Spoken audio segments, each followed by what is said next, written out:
Est-ce qu'un appareil sorti en 2008 en même temps que ça ou encore avant ça vaut encore le coup en 2021? Salut tout le monde, c'est David. Aujourd'hui j'ai envie de vous parler de mon appareil photo coup de cœur que j'utilise à presque chaque session photo, que ce soit pour du portrait ou pour des commandes. Et au titre de la vidéo, vous l'aurez deviné, on va parler du Canon 5D Mark II. Avant de parler technique, performance et chiffres, on va rapidement revenir sur l'histoire de ce boîtier qui est devenu iconique dans le milieu de la photo mais également dans le milieu de la vidéo. Annoncé en 2008 par Canon, le 5D Mark II a rapidement trouvé son public en offrant la possibilité de filmer avec une qualité qui était bien au-dessus des standards de l'époque, à savoir en 1080p. Et oui, en 2008, c'était pas mal. Et ce, pour un prix qui était très raisonnable. Le boîtier coûtait autour des 2000 € à l'époque, et à titre de comparaison, une caméra qui filmait avec une résolution équivalente et avec des objectifs interchangeables coûtait pas loin des 10 000 €.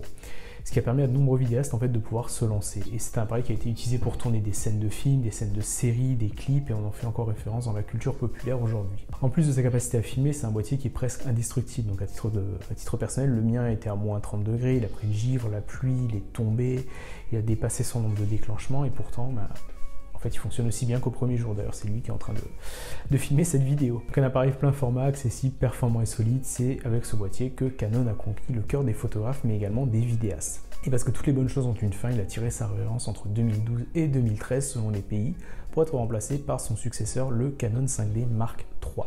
Pour parler rapidement chiffres, et parce que c'est pas forcément le plus pertinent en 2021, mais ça permet de se faire une idée des performances de l'appareil, le 5D Mark II, c'est un capteur de 21 millions de pixels avec une résolution maximum de 5616 par 374 pour des photos, et la possibilité de filmer en 1080p. Il a un processeur Digic-4 de chez Canon, la possibilité de shooter en RAW ou en JPEG, 9 collimateurs pour la mise au point, un obturateur qui va de 30 secondes à 1/8 millième de seconde, la possibilité d'aller jusqu'à 25 000 ISO si vous aimez le bruit, un écran de 3 pouces et il fait 810 grammes. Si vous voulez plus de chiffres, je vous ai mis un lien dans la description.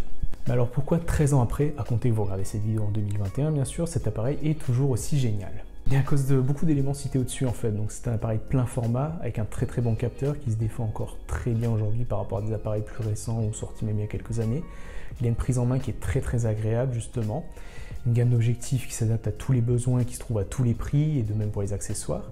Il a une connectique également très complète et surtout pour les vidéastes la possibilité d'installer le firmware Magic Lantern qui débloque énormément de possibilités en vidéo. Alors oui, il a des défauts, surtout en prenant de l'âge, comme le fait qu'il utilise une carte mémoire au format compact flash, ce qui nécessite un adaptateur contrairement aux cartes SD classiques.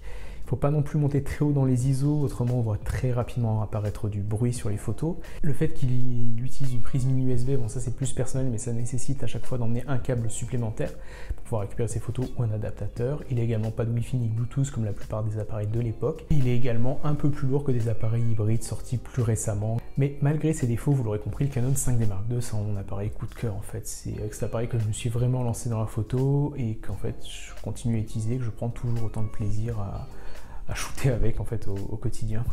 Si vous cherchez un appareil avoisinant les 500-600 €, je peux que vous conseiller d'en choper un d'occasion. Vous prendrez beaucoup plus de plaisir avec le Canon 5D Mark II qui vous suivra dans toutes vos aventures qu'un appareil plus entrée ou moyen de gamme qui risque de vous lâcher dès que les conditions météo ne sont pas forcément super favorables. Là je pense vraiment au froid où j'ai vu des appareils lâcher et ne plus du tout fonctionner. Également le fait que c'est un appareil plein format qui risque de moins vous frustrer lorsque vous voudrez plus évoluer dans la photo. Vous l'aurez compris, le 5D Mark II en 2021, c'est un gros oui. Et voilà, on arrive au bout de cette vidéo et justement j'en profite pour vous demander vous, c'est quoi votre appareil coup de cœur? Est-ce que c'est un appareil avec lequel vous avez une histoire, que vous utilisez depuis longtemps, un boîtier qui vous fait rêver?